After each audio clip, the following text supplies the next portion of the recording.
Dzień za dniem, noc za nocą. Nasze życie upływa pod bezkresnym niebem. Marzymy o rzeczach wielkich, ale życzymy sobie rzeczy prostych. Myślami wybiegamy do przodu, ale jesteśmy świadomi, że życie toczy się tu i teraz. Spoglądamy w niebo z dobrego miejsca na ziemi.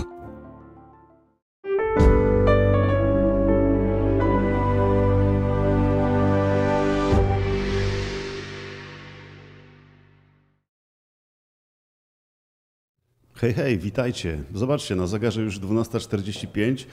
Patrzę w plan lekcji. No, to właśnie czas na język angielski.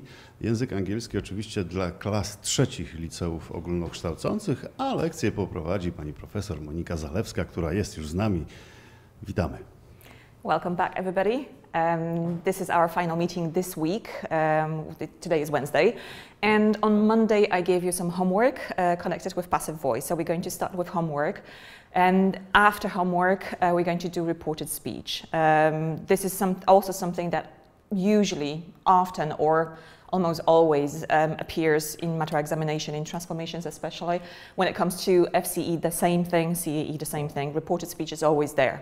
So we're going to go through that and we'll see how it goes, yes? So first of all, homework from last time, passive voice and the homework I gave you. The first 5 sentences were passive active into passive. So let's go one by one. You take your notes, you see if you have done it, if you have done your homework correctly. The first sentence, Santa Claus will leave your presents in the stocking. You start with the object, so your presents, you have future tense, so will be left in the stocking, yes? You can add by Santa Claus, you don't have to. Who wrote Romeo and Juliet? You have a question, which is also slightly tricky because you have to create a passive question as well. So you take the tense is past simple, and a question. So who, and you have to create a question. So who was Romeo and Juliet written by? Past simple, passive. You should dry your hair before you go out. You have should, modal verb, and you should start with hair, basically, yes? So your hair should be dried before you go out. You mustn't tell him the truth, and here you have 2 objects, him and the truth, so you can create 2 different passive sentences. So he mustn't be told the truth, or the truth mustn't be told to him, yes? Okay, why haven't they given her the job? Again, you have a question, present perfect, and you have why haven't they given her the job? So again, you have 2 different objects. You can create 2 different passives. So why hasn't she been given the job? Or why hasn't the job been given to her? Okay, so far so good. I hope you have the same answers. If you have something else, or you don't know why you made a mistake, write to me, I'll answer. Okay, now you have 4 sentences that you were supposed to kind of transform using have something done. So the structure that talks about services that you order, you pay for, and so on. Has your leg been x-rayed? Have something done. You have present perfect, so have you had something? Your leg done, x-rayed. Okay? The mechanic is repairing her car.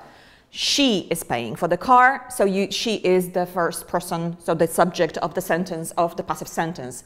So she, present continuous, is having something. Her car and the done, repaired. Okay? She is having her car repaired. My father likes people taking his photograph. Have something done. Who is it for? The father. So my father likes, and now have something done. After like, you have ing, so likes having something. His photograph, verb, the 3rd form, taken. Okay? Someone delivers her groceries once a week. Present simple, a very simple have something done sentence. Who is it for? For her. So you start the sentence with she. She has, present simple, what? Her groceries done. Delivered once a week. Okay? Have something done is done.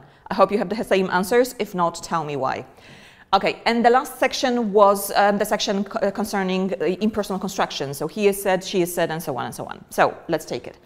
The public believe she is suffering from an allergy. And I told you to pay attention to the words like believe. You start with she. She is believed, and you have present continuous, so to be suffering from an allergy. And you omit the whole thing with the public, which is totally unnecessary, okay? The police think that Alice stole the painting. You have the subject Alice. So Alice, you have think, so is thought. Then you have past tense, past simple, so to have stolen the painting. People say that Mark sells fake perfume online. So you have present simple, the simplest one. It's about Mark, so Mark, say, so is said. Sells is present simple, so to sell. Mark is said to sell fake perfume online. And the last one, the press report that the president was having an affair. Who is it about? The president. So you start with the president. The president, you have the press report. So the president is reported. You have past continuous. So you have the perfect continuous form. The president is reported to have been having an affair. I hope you had the same answers. If not, tell me what you had and why you had it. Ask me questions why something is impossible. I will let you know why, okay? So the next thing that you asked me for was reported speech. And yes, it's true that reported speech appears in all of those exams very frequently because people confuse it often. So we're going to start with reported speech, go quickly through it, and we'll see what comes up next. So reported speech, when do you use it? Basically, you use reported speech when you quote other people's words. So you have a conversation, then you go and see somebody else, and you report what the first person told you when you were having the conversation, okay?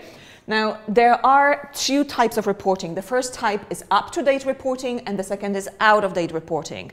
There is a huge difference between them because up-to-date reporting is live reporting. So imagine you are standing in one room with two other people, and those people keep on talking. Yes, you and those people, you keep on talking among yourselves. If somebody in this situation says something, meaning I like chocolate, and then John says, what did she say? Well, she said she likes chocolate. That's up-to-date reporting. That's a live situation. In a live situation, when you are in a group of people and somebody says something, you can report it without changing the tenses. It has just happened, so you don't have to change the tense. But out-of-date reporting, which is the case in transformations, this is out-of-date reporting because you have no idea when it took place. Then you use reported speech. So you use the basic rule of reported speech. So you go one tense back. Okay, out-of-date reporting. So this is when something happens later, when you report somebody else's words later when you quote. Okay. There is one exception to what I said. If you say something which is really, really universal, like Paris is the capital of France, or water boils in 100 degrees, this is something which you do not have to use reported speech on. You don't have to go one tense back because this thing never changes. So if somebody says Paris is the capital city of France and the teacher says, what did she say? Well, she said, but Paris is the capital city of France. You don't have to report that because, well, this is a universal truth, yes? This is not going to change next week or whenever, yes? She said she liked me. I put it there because even you could say that certain things don't change and you don't have to change them. Like, I like you. And what did she say? She said she likes me. But you could argue that this is something that doesn't change very often, very quickly. But I could argue with you there. I mean, emotions, human emotions change very quickly. So with such cases that are not universal, that are not geographically, chemically, physically true, you should use reported speech always, yes? Okay, if you have the beginning of the sentence that you are supposed to transform with he says or he has said, then again, you don't have to use reported speech. This doesn't introduce reported speech. Reported speech is introduced by past simple. He said in past simple, and then you should go one tense back. You should use reported speech. Okay, there are 3 words that you can use in reported speech: say, tell, and ask. The differences are, she said that to me, so she said something, then she said, don't go, and you quote, or she said that she liked me. So you use said with something, and she said that, okay? Tell, he told me about his family, so he told me about something.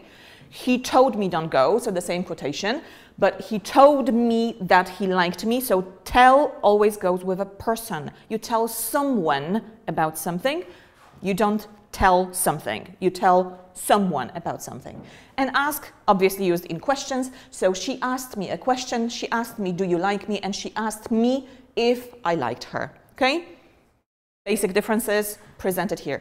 The one to remember, you say something to somebody, or she said that, she told me something, or she told me that, okay? Okay, reported statements. The whole idea of reported speech is basically one tense back, and this is something to remember. So you go through tenses.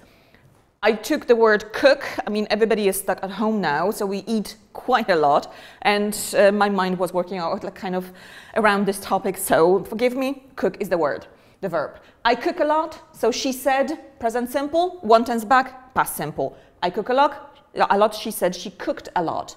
I am cooking now, present continuous, one tense back, past continuous. She said she was cooking at the moment. I will cook later, will, one tense back, is would. She said she would cook later. I am going to cook later. I am going to, one tense back, was going to. I'm going to cook later. She said she was going to cook later. I will have cooked by 7, will have, one tense back, would have. She said she would have cooked. I have cooked dinner, present perfect, one tense back, past perfect. She said she had cooked dinner. I cooked dinner at 3, past simple, one tense back, past perfect. I cooked dinner at 3, she said she had cooked dinner at 3. I had cooked dinner before 3 or by 3, past perfect, and there is nothing to go back to. So you have to stay with past perfect. She said she had cooked dinner by 3. Now, I want you to have a look at those 3 sentences that we've just done. All of those, present perfect, past simple, and past perfect, have the same tense in reported speech. So they have past perfect. Past simple goes to past perfect, present perfect goes to past perfect, and past perfect has nothing to go back to, so it stays within past perfect. You have 3 sentences in past perfect. What do you do when you have to turn it back from the reported speech to active speech? Look, you have, she said she had cooked dinner and nothing there. She said she had cooked dinner at 3, and just the expression at 3, the final 2 words, basically give you the idea which tense it comes from. If you have at 3, time given, it must have been past simple, so you go back to past simple. If you have the third one, she said she had cooked dinner by 3, if it's a past tense, then it should have been past perfect. So when you turn it back, you look here at the endings of those sentences. This one, she said she had cooked dinner without statement of tense, most probably present perfect. Yes? So this is how you figure it out, the other way around. Yes? I have been cooking dinner all day. You have present perfect continuous, and one tense back, obviously past perfect continuous. So she said she had been cooking all day, not the end. I can cook pretty well. Modal verbs now. Can has a modal verb to turn back to. That's could, so you do it. I can cook pretty well, so she said she could cook pretty well. Of course, you could change it also to be able to, so she said she was able to cook pretty well, but you don't have to, you can stay with could. If you had could, you could stay with could or do be able to, okay? I need to learn to cook. She said she needed to learn to cook. Need has a past form as well. What do you do when you have a form that doesn't have a past form? Must. I must cook for the whole family. Then you can stay with must. You can, you don't have to, because there is a form of had to, but you can stay with must. I must cook for the whole family, so she said she must cook for the whole family, or you can turn it to had to. She said she had to cook for the whole family. Now, there are some modal verbs and some expressions that do not have any possible forms that you can go back to. For example, you should learn how to cook. Should doesn't have any past form, yes? Then you just stick with it and you take it and you use it again. You should learn how to cook. She told me I should learn how to cook. That's it. You mustn't cook alone. Mustn't doesn't have a past form, so you stick with it. She said I mustn't cook alone. You had better cook some dinner. She said I had better cook some dinner. No problem. You stick with them because there is nothing to go back to. Okay, conditionals are also tricky. I put them here for you to notice. If you have a first conditional, if you come, I'll cook for you, first conditional could be turned into the second conditional, and you should do it. So if you come, I'll cook for you, she said that if I came, she would cook for me. Remember, you also have to pay attention to personal pronouns. If you come, I'll cook for you, she said that to me, so you have to report also the persons, subjects and objects, yes? So she said, if I came, she would cook for me. Remember about changing personal pronouns as well in reported speech. So the first conditional can change into the second conditional. However, the second conditional is a hypothetical present conditional. The third conditional is a past conditional. So if you changed the second conditional and put it back, then you would also put it back in time. It doesn't make any sense. That is why the second conditional should never be changed into the third one, because you would also change the time frame. You would put it from the present to the past. Don't change the second conditional. Do not change the third conditional either. They stay the same. If you come to Paris, if you came to Paris, I would cook for you. She said that she would cook for me if I came to Paris. No change in tenses, because you would change the whole meaning of it. Yes, from the present to the past. Okay? There are also other kind of accompanying changes that you have to make. I've mentioned one already, which is changing personal pronouns. When you say, she told me to come, this comes from come here. And you have to adapt, you know, the verbs, and not only the verbs, but also the personal pronouns. But apart from personal pronouns that you have to take care of, there are also some words that you have to change. And I put them here for your reference. It's pretty simple. I'll just read them. You remember them, yes? Now should change into then, at the time, or immediately. Today, tonight, into that day, that night. Yesterday into the day before or the previous day. Tomorrow into the next day and the following day, or the following day. 4 days ago or anything ago, like 3 days ago, a month ago, a year ago. Then you say 4 days before, yes? Last week is the previous week. Next week or next year is the following year. This season is that. The point is that this changes into that, yes? And here changes into there, come into go. So a sentence, come here, will change in reported speech, she told me to go there. The whole sentence changes, okay? This is something to remember. This is something to look at, okay, at home. Okay, the second part, of course, you have statements, but you also have reported questions. And pretty simple, so we'll go quickly through it. There are two types of questions in English, WH questions, so who, when, how many, and so on and so on. Why, and so on. If you have a WH question with a question word, then it's easier because the question word stays and you have to remember a few things. What do you do? First of all, of course, it's reported, so you have to go one tense back. But it's a reported question. Somebody asked a question, how old are you? And then you, for example, at a job interview, you go home and you say it to your brother, sister, mother, father, whatever. Say, what did they ask you? Well, he asked me, and then this is a reported question. Is it still a question? It's not. So there are a few things that you have to remember here. First of all, it's no longer a question, because if you're quoting someone, you're not asking the same question again. You're reporting this question, so you're reporting it in a normal sentence structure, in a statement structure. Second of all, you have to go one tense back, obviously, because it's later. And third of all, remember you have the question word, you keep it. Okay? So have a look. When did you last see him? You have a question with when, you have past simple, and you have to do 1 tense back, then it's not a question, and you keep the word. So she asked me, we keep the word when, then you have past simple turned back, so it's past perfect, and it's a normal sentence structure. So he asked me when I had seen him last. Okay? Who is going to pick you up? You have who, you have you is going to. Going to is going to be turned into was going to, and it's no longer a question. Who's going to pick you up? She asked me who was going to pick me up. Okay?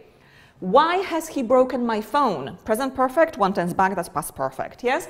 So she asked me why he had broken her phone. Okay? 1 tense back, no longer a question, and you keep the word. What if you don't have the word? If you don't have a word and you have a question formed by inversion, like are you happy, can you swim, and so on, then you don't have a word. What do? You introduce if or whether. Okay? Will you help me? The same idea, it's no longer a question, 1 tense back, and you introduce if is the shortest, is the easiest. So will you help me? She asked me if or whether I would help her. No longer a question, will into would. Have they bought a new house? She asked me if or whether they had bought a new house. Can your son swim? She asked me if or whether my son could swim. Okay?